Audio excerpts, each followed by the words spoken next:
I think she's amazing. The winner is Joy Ballard from Willows High School in Cardiff. She is, of course, the formidable head from Educating Cardiff.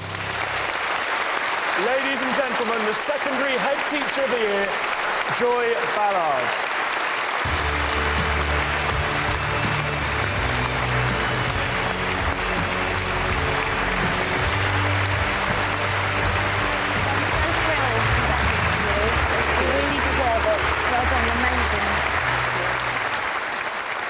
Joy. I always cry, I'm sorry. Well, it's a good reason to cry. We've come to know and love you on Educating Cardiff. Was it a big decision to let the cameras into that school? Actually, it wasn't. The reputation of the school had been awful for generations, and I just really felt it was a chance to put it out there, but also some incredible children with some incredible stories that actually, against all the odds, just made it.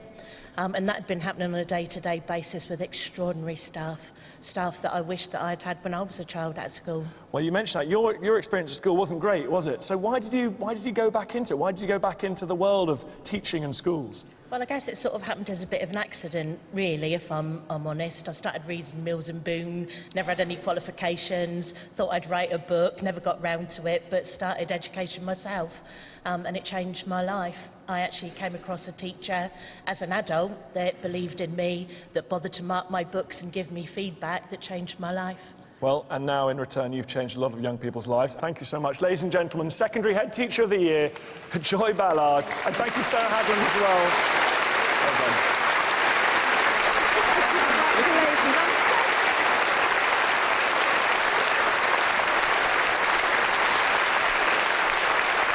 Our next award is for Outstanding School Team of the Year.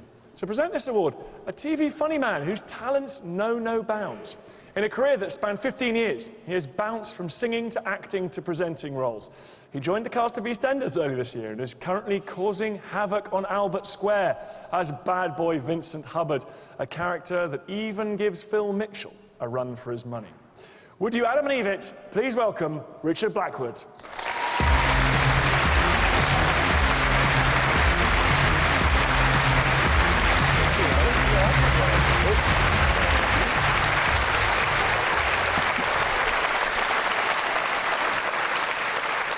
You've had a very varied career. We were on the One Show Sofa a few weeks ago, but you're also the bad boy on EastEnders. I mean, you've done everything. I am multifaceted. That's why, what can I tell you? I've got a lot of talent. But like, acting is my thing, so EastEnders is definitely giving me that vehicle. But when I was in school, I was a class clown. I was that kid, and I didn't realise how bad that was until my son started to do the same thing. Right? And then I realised it was very serious. So you should listen in school, kids, son. Right, but no, I had a great time in school. It was a great time. And was there one teacher that sort of tried to develop that funny man side of things? No, because they're not paid to do that. But no, I had my teacher. My favourite teacher was Mrs. Shannon. She was my history teacher. Why is that? She was attractive. What it was, she was very attractive, and I think that's one of the keys for boys. Is to look at the teacher and go, because when she would speak, I go, shush, Mrs. Shannon is speaking. But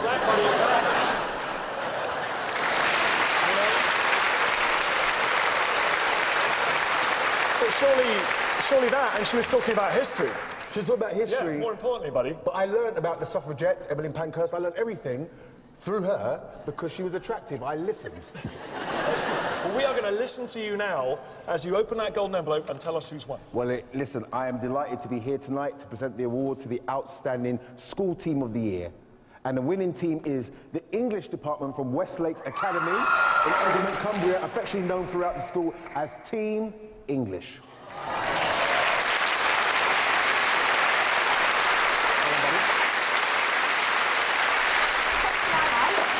We are Team English. We're 11 strong English department at Westlakes Academy.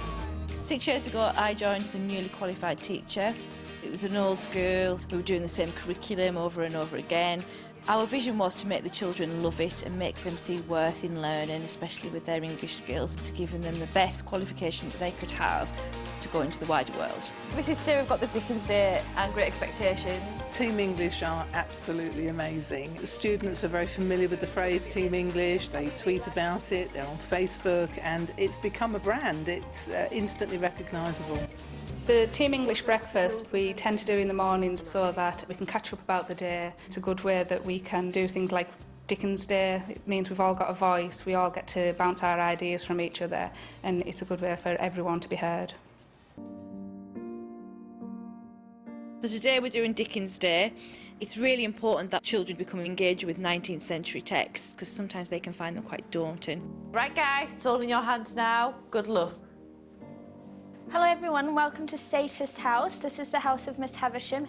The appointment of prefects in English has had a profound effect. It's been wonderful to watch the older students helping and encouraging the younger students. I just think it's really nice to feel included as part of the team because we do put a lot of effort into it. It's also nice to give something back every now and then. Kids have read through Great Expectations, they've learned absolutely loads. I know it probably feels like we're the teachers and they're the students, but it also builds a bond with us and the younger school.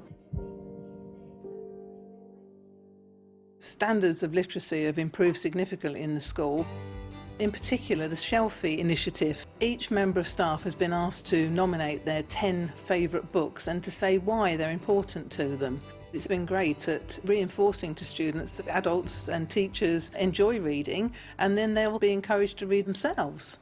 So now we're going to watch a clip from Great Expectations. Film club runs after school. It's an extracurricular activity. The children can sit there and talk about movies or how that compares to the book. You call me Miss Havisham. Children feel really relaxed there and they want to come and develop their love for English even further. Sorry, miss. Team English are classed as being cool in the academy, which is quite a big thing really. They have that enthusiasm that passes on right through to all the children through the academy. They do all seem to genuinely really enjoy what they do. When you put these glasses on, I want you to think like a feminist. It's nice to see a team that's working hard but enjoying it while they go along. Team English's way of doing things and way of delivering the curriculum has been phenomenally successful, as evidenced by the GCSE results, which have absolutely gone through the roof. And I think other teams in the academy now are looking at Team English and thinking, well, if they can do it and still get the results, maybe that's something we're going to try. If I stand there, can you be seen? The ethic between us all is really, really important. We are really friends, sharing a passion with some students, and we come to work each day and we actually like coming to work. Right, Adele, can you be seen? Yes. Team English has been an absolute revelation. They've done things differently and it's worked. It's been absolutely phenomenal. Everybody say hashtag Team English.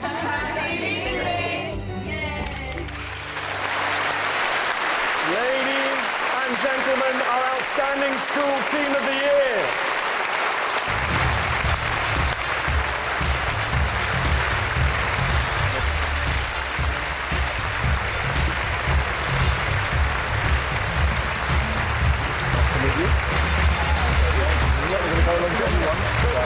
Come on. Hello, darling. Hello, darling. And who takes this? Yeah. So, Team English, welcome to the stage. Fantastic. Reading and literature can be a bit of a solitary activity. You've turned it into a team sport, a contact sport. What's going on? How have you done that? Well, we absolutely love it. I mean, that's what it's all about, really, and it's amazing to be able to do a job that you love so much and then to be able to inspire that love of reading in students as well. But you guys are on the social media, you're working all weekend apparently, you're tweeting out. I mean, it's 24/7. It's all encompassing, yeah, absolutely. And that's where the passion comes from, really, because if we didn't love it, we couldn't commit to it that much. I think that comes across very clearly.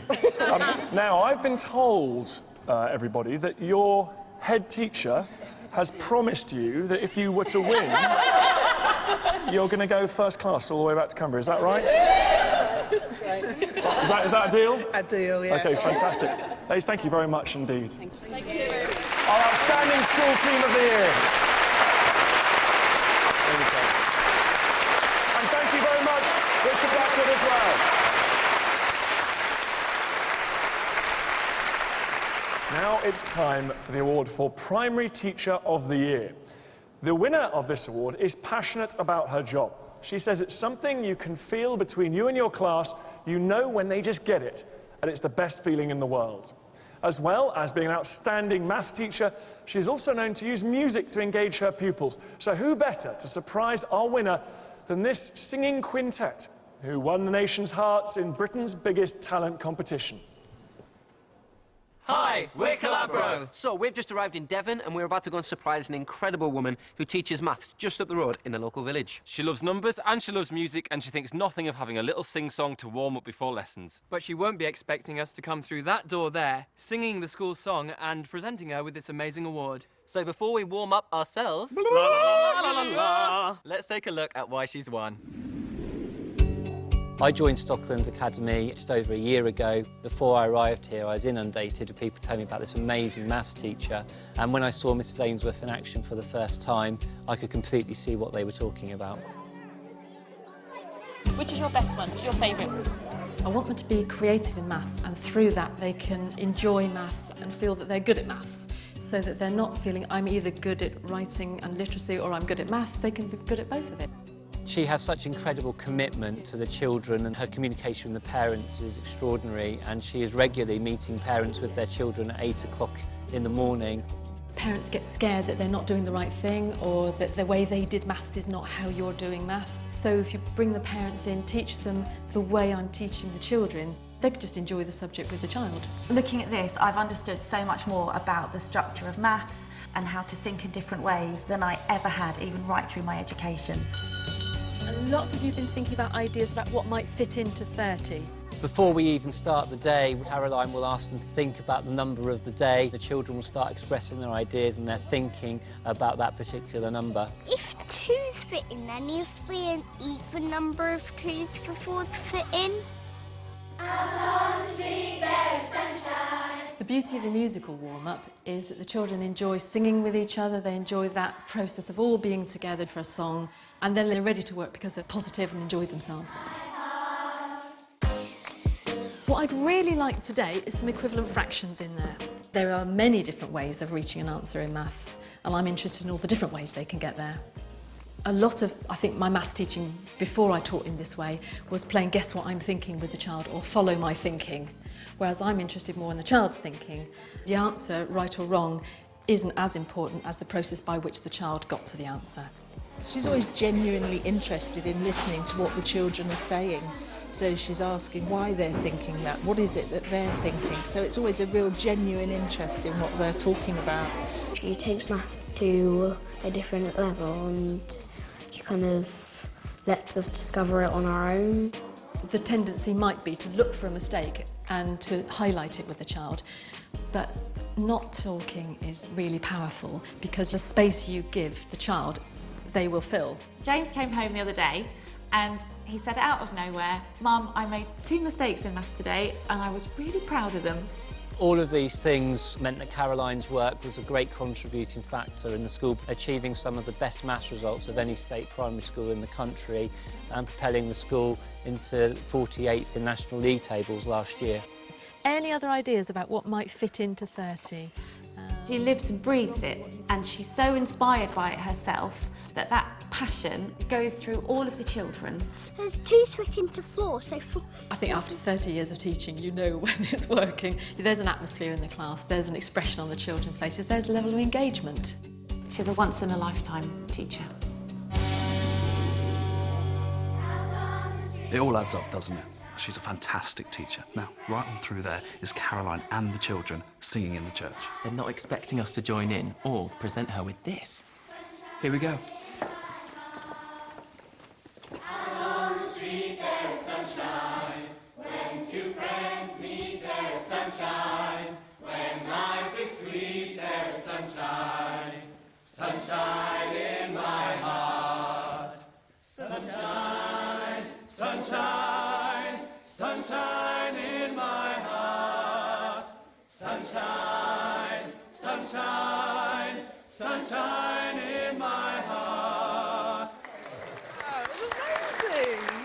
Caroline, it's our honour to present you with the award for Primary School Teacher of the Year.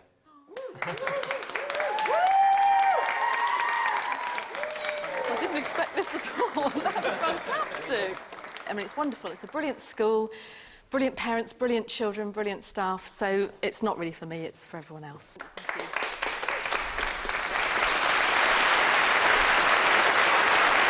Ladies and gentlemen, the winner of Primary Teacher of the Year from Stockland Church of England Primary Academy in Devon is Caroline Ainsworth.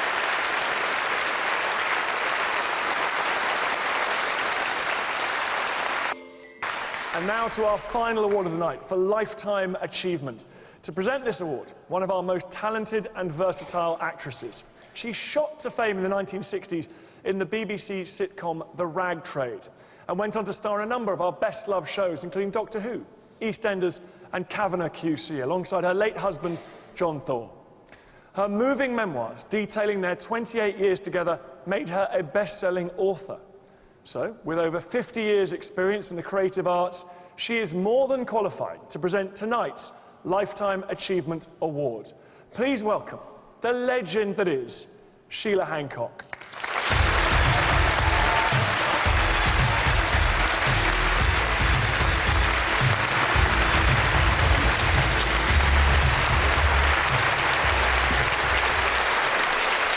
Sheila, an extraordinary career spanning decades. Is it possible to pick out highlights? Oh, look, in front of all these magnificent people to talk about what's laughingly known as my career is too embarrassing. I really can't.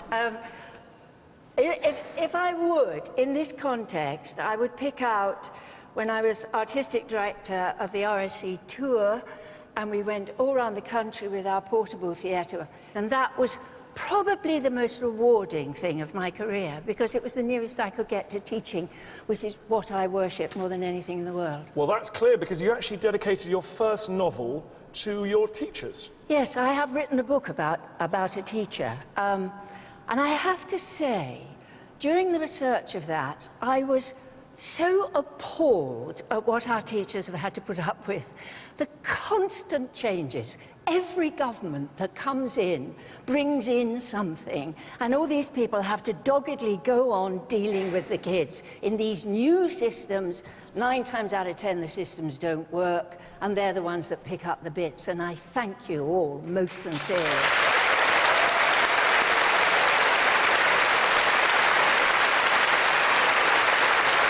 Why don't you tell us who's won tonight? Oh, yes, it's my privilege to present the award for Lifetime Achievement, and the winner is, from Hope School in Wigan, Peter Dahlstrom.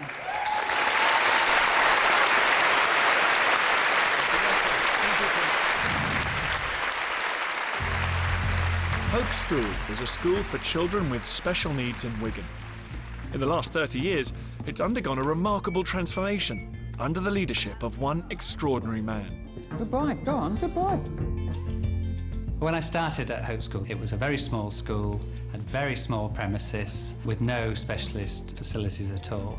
The children here weren't even in the education system, and it's only over time with things like our inclusive nursery, the community approach, that things have changed, and views now are totally different. He's driven to ensure that every child in the school reaches their full potential. He's equipped the staff with the resources to be able to help these children.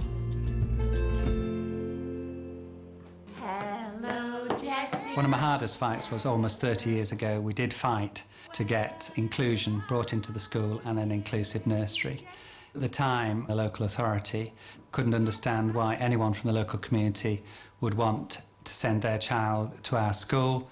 30 years later, we've shown that it not only works, it's outstanding Ofsted, we've got a waiting list for the early years nursery, but it benefits both the children with special needs and the children from the community. I'm a mother of Oliver, who is a 24-year-old young man with profound and multiple learning difficulties and severe complex medical needs. At the age of 2, he started school here at Hope, and he's been here ever since. Some families come into school very dejected about prognosis of the children's progress, and he gives them hope, he gives them support, he gives them the drive to carry on and the drive to pursue excellence. You're laughing at that. This is your mum's fault. He doesn't have a magic wand and he can't make the problems disappear. But what he does do is provide a very happy school where the children are cared for and loved. He's a kind man and he helps other people. He always makes us smile because he is such a nice man. Hello, Chloe. We fought for a specialist nurse as opposed to a school nurse because the school was deemed by authority to take all the children with significant, profound multiple learning difficulties, but also the medical needs.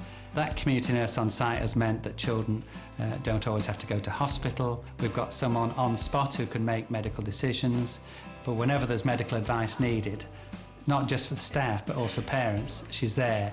Peter is fabulous. Really, a genuinely, really nice guy. He knows the systems, if you like, the social care system, so he really helps families. And if he feels that families are not getting what they should or they don't know where to get that help, then he'll just signpost them to it. You have got to battle for things. If you just sat back, nothing would come to you. So nothing would be here today, and I don't believe the school would have existed if you hadn't had a vision and kept moving on and said, this is what I want next. He has no idea how many lives he's changed, how many people he's supported. He will be the first to say that it is not him, it's the team of people around him. But it's really him who has driven everybody else, and Hope School is the place it is today because of Peter. I think what I feel proudest of is actually the ethos of the school. Everyone's very caring, they want the best for the pupils, parents are totally part of the child's life. If people who walk into school say, what a lovely atmosphere, what a nice things, that's probably what I'm proudest of.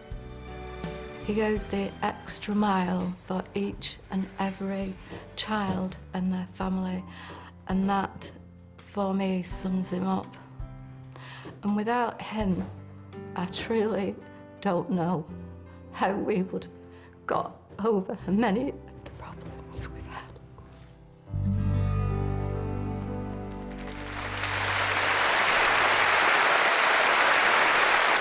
Please welcome to the stage our Lifetime Achievement winner, Peter Dalston.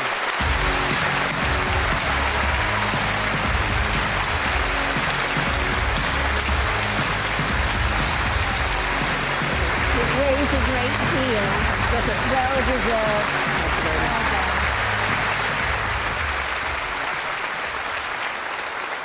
Peter, congratulations, but of course this is nothing new to you. You've been picking up gongs all over the place. Did you? Very embarrassing, that's not good. You got one from Her Majesty earlier this year? I did meet Elizabeth earlier on, yes. Yes. And it must be great being recognised for all the hard work that you've done.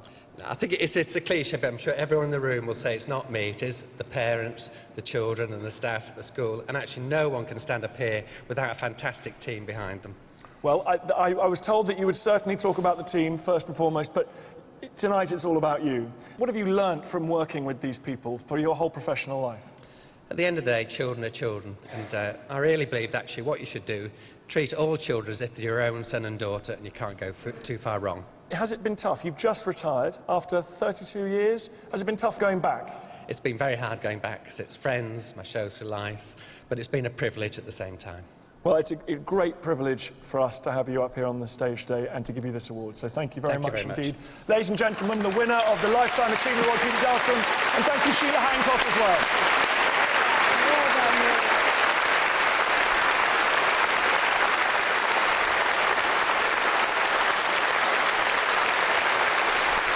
Congratulations to Peter. So that brings us to an end of this year's Teaching Awards, supported by Pearson UK. Britain has crowned its Classroom Heroes of 2015.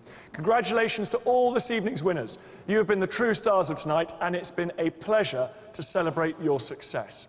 Now, if you want to see your favourite teacher up here with me next year, you can make your own nomination right now. All you have to do is go to www.teachingawards.com and say thank you. We'll be back next year with more golden Platos to celebrate Britain's Classroom Heroes 2016. Until then, please join me in welcoming back to the stage all of tonight's amazing winners. Come on, guys, let's get you up. Here we go.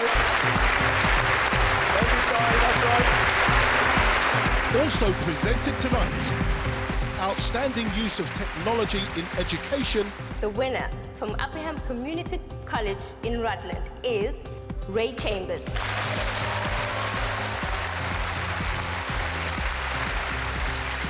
It's the staff and the students that just make that huge difference. So not just lives around them, but your life.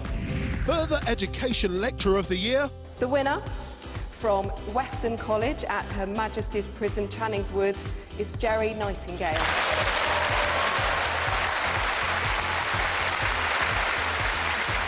We take them and on a daily basis we get them to engage, see the benefit of education and most importantly of all, to succeed.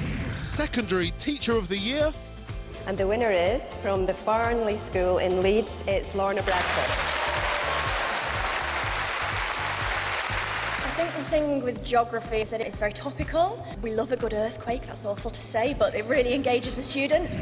And Special Needs Teacher of the Year. The winner from Mitchell House School in Belfast is Miriam Donna.